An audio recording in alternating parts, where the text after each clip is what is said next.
Kayo ba ay naghanap ng trabaho opportunity sa Canada?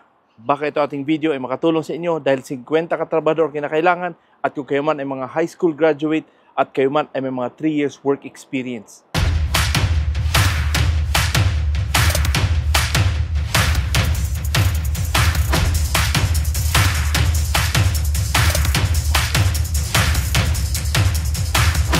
Kabayan, kumusta?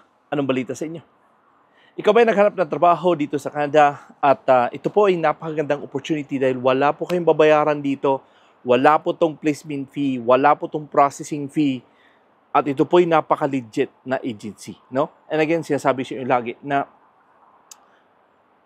paano nyo malaman yung mga agency or paano nyo malaman na ang employer ay isang legit? Kung hindi sila manghingi ng pera, yun po ay isang legit, okay? So, dahil nga sa pinagbawal ni Canada, ang panghingi ng mga placement fee or mga processing fee dahil obligasyon ni employer na bayaran yung Labor Market Impact Assessment, yung LMIA. Hindi po to babayaran ni employee. Okay? So again, para malinaw lang. Dahil ang daming nagtatanong, na kung ano, magkano po bang gastusin dyan? Medyo may gagastusin naman kayo, pero hindi naman ganong kalaki. Nung kagaya ng papunta ka ng Taiwan, papunta ka ng Middle East siguro, no? But again, sinasabi sa inyo na meron kayong babayaran dito, konti lang. Pero hindi naman ganong kalaki. Okay?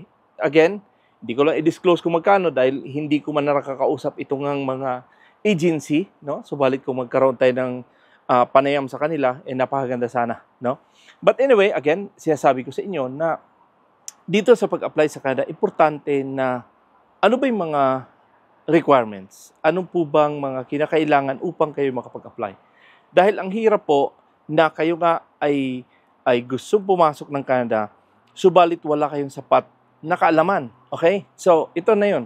Sinasabi sa inyo dahil kung kayo man ay naghanap ng trabaho bilang isang, for example lang, naghanap kayo bilang isang housekeeping. Tapos ang inyong mga experience ay hindi pang housekeeping, talagang napakahirap yan. Okay?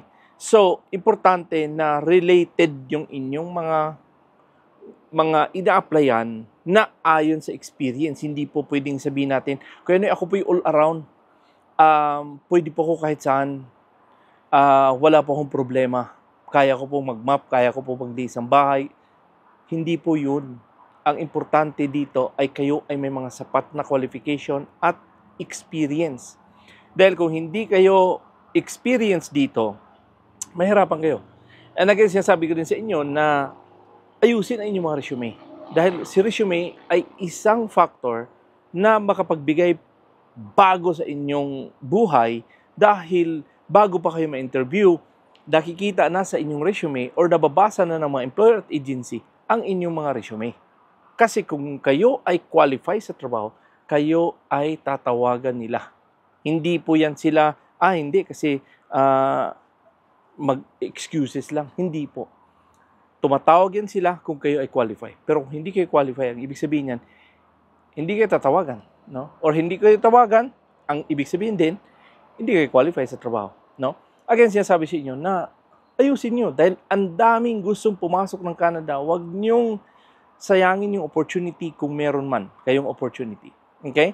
So again, sinasabi sa inyo, mayroon po akong Facebook, Noy Tips Vlog, hanapin nyo lang. Meron akong TikTok, Noy Tips Vlog, hanapin nyo din at i-follow nyo din yon dahil napakagandang opportunity din. Dahil ako po yung nagpo-post dyan almost every day na ang dami kong mga pinopost. Subukan nyo lang. Okay?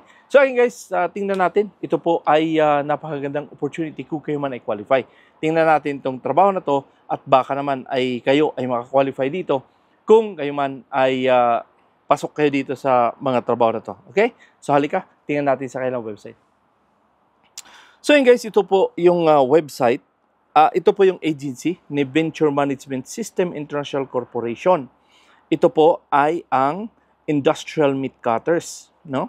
Ito po ay may minimum of 3 years work experience at ito po ay nasa Nipawa dito nga sa Manitoba at ang kanilang salary dito ay $16.45 or $16.46 per hour. Ito yung minimum siguro dyan sa Nipawa. And again, pwedeng mag-apply kahit sino, babae, lalaki, anong kasarian mo, basta qualify ka, subukan mo. Kung kayo man ay edad 16 pataas, Hindi natin alam kung gaano kataas ang edad dito. So, subukan nyo mag-apply. No? Ito po ay matatapos itong katapusan ng Setyembre. Kaya nga sinasabi sa inyo na may panahon pa kayo upang ayusin ang inyong mga resume. Okay? So, ito yung pinaka-the best. Basahin nyo muna itong job description na ito. Kung mayroong kayong klaseng ganitong trabaho, ilagay ninyo sa inyong resume. Okay? So, napakalaking bagay po yan. So, split and scribe car cases into smaller portion to facilitate handling.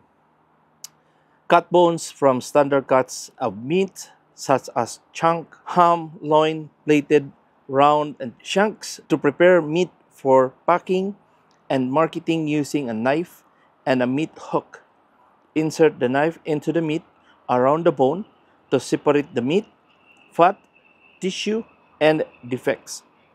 Weigh carcass to be moved into the cooler.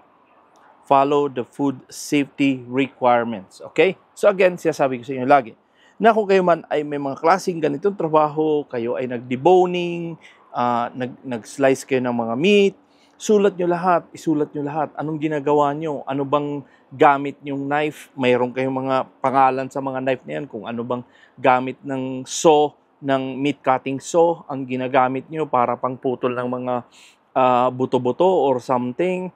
Subukan nyong isulat lahat kasi importante na marami kayong isusulat. Mas the best yan dahil mas marami kayong kaalaman, mas the best yan. Okay? So, maganda yan. And again, ito po ang pinaka-importante din. Ano ba ang mga qualification dito sa trabaho na to? Kung kayo man ay mga 3 years work experience, subukan ninyo mag-apply. Ang candidate dito, at least high school graduate. Kung kayo man ay mga graduate sa college, pwede kayo dito. Basta meron kayong sapat na experience dito.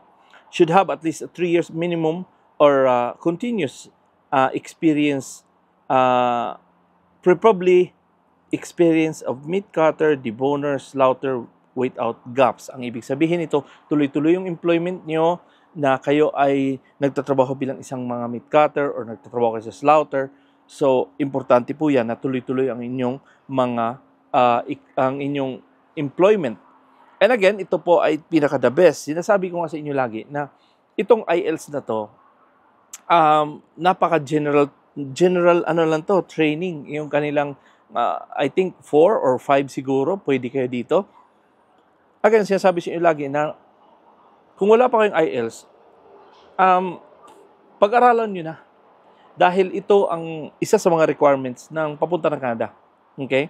So, magbasa-basa na kayo dyan, kahit hindi pa kayo dito, subukan nyo muna na kayo ay makapag-apply dito nga sa trabaho na to at yung inyong IELTS importante. Okay? Importante po yan. Must have an SS online account.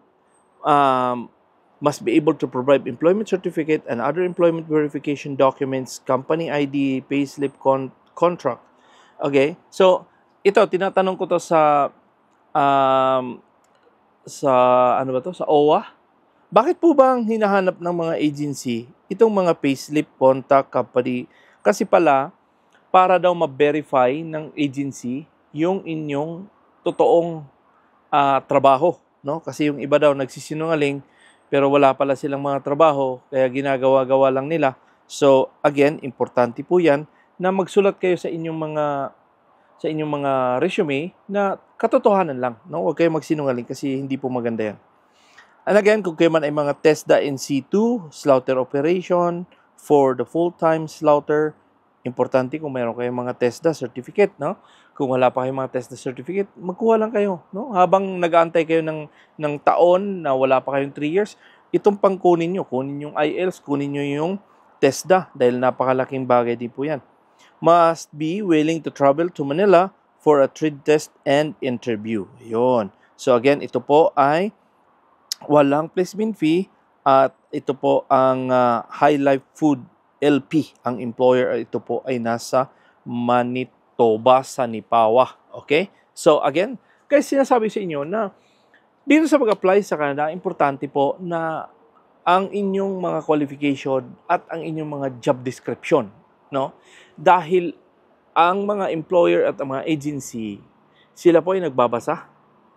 At sinasabi ko sa inyo na kung anong kaalaman nyo, sulat nyo. Huwag kayong magsinungaling, isulat nyo. Kasi, malalaman din yan kung kayo man ay nagsisinungaling. Hindi pa ngayon, pero sooner or later, malalaman din yan. Subalit siya sabi sa inyo na ayusin nyo lang yung inyong paggawa ng resume.